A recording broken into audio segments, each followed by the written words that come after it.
Let's go! Sa darating na halalan, pipiliin ko mga matitino. Toto Kausing, Bam Aquino, Nery Kiko Espirito, David Di Angelo, dalhin sa Senado. Sinabato ay Miat Bongo, kasama ang mga trapo. Wag na nating iboto. 1, 2, 3, hello ICC, pasok na kayo dali. Wag papatay-patay, baka tumakas si tatay. DDS ni Duterte, di na mapakali. Sila ay mayayari dahil bagsak na kanilang hari. Alright! Magandang hapon po mga kababayan. Tayo po'y nagbabalik para sa isa na namang Mike Kling Talakayan. Manong Ray-Ban is back.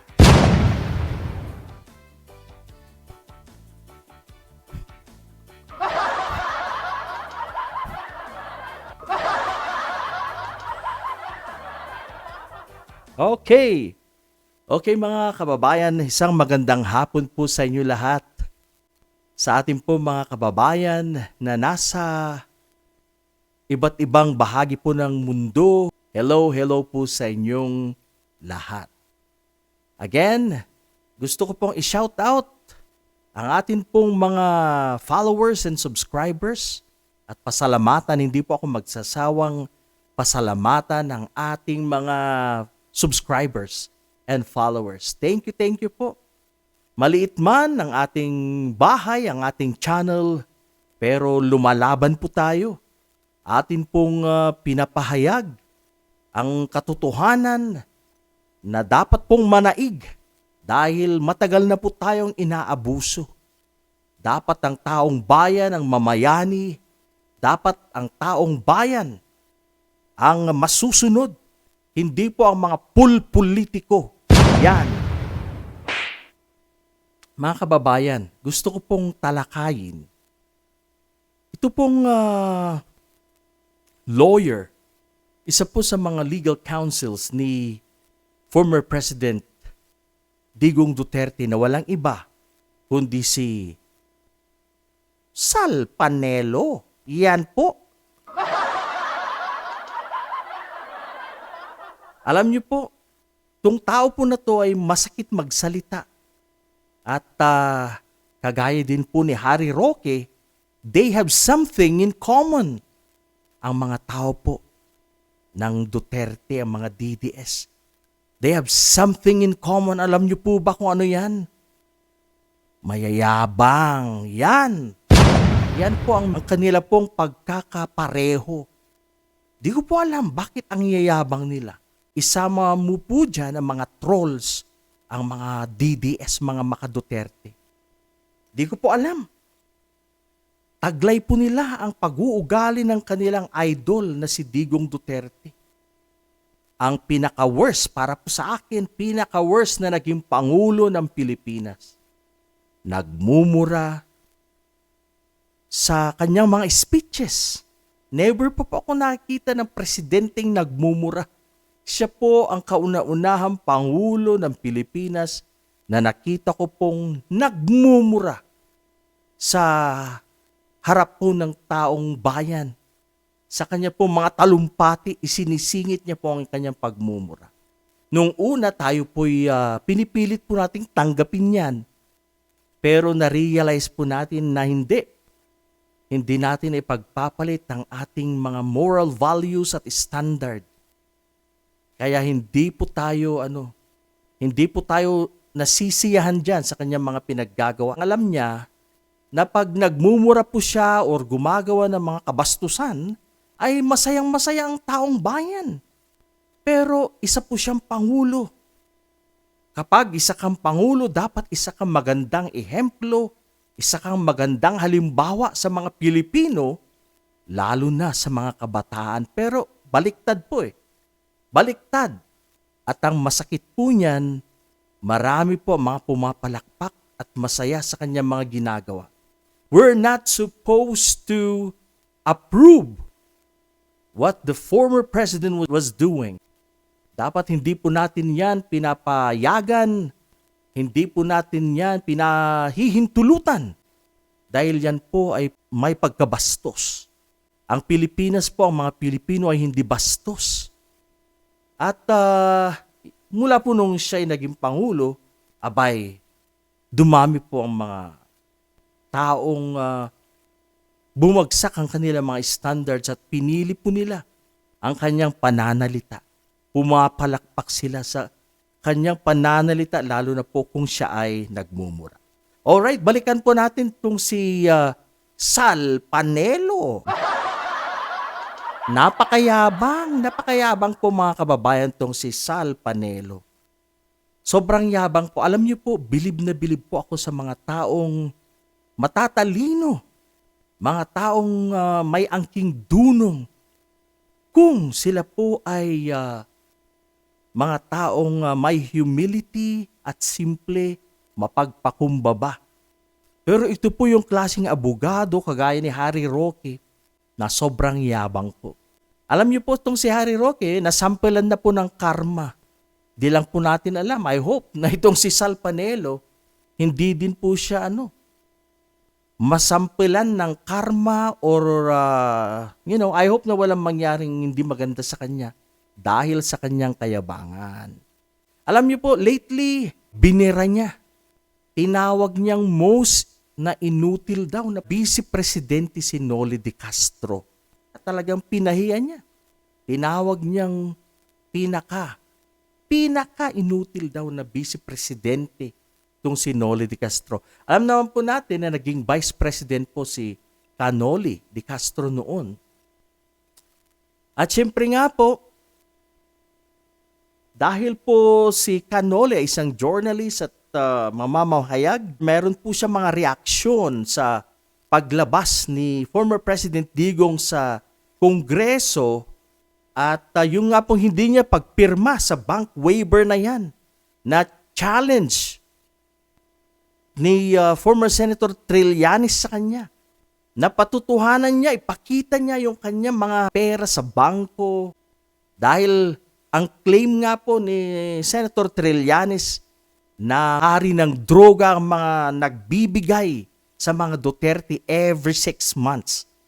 At may pinakita pong dokumento si Senator Sonny Trillanes at hinahamon ni Senator Trillanes itong si President Digong na ipakita sa publiko yung claim niyang yan.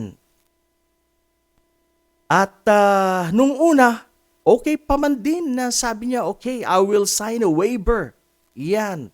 Pero hindi po natin alam, siguro po. Baka hindi lang po natin nakita, baka binulungan ng kanyang mga councils. Ito po mga mayayabang na councils, baka binulungan. At sinabing, Sir, machuchugi tayo dyan.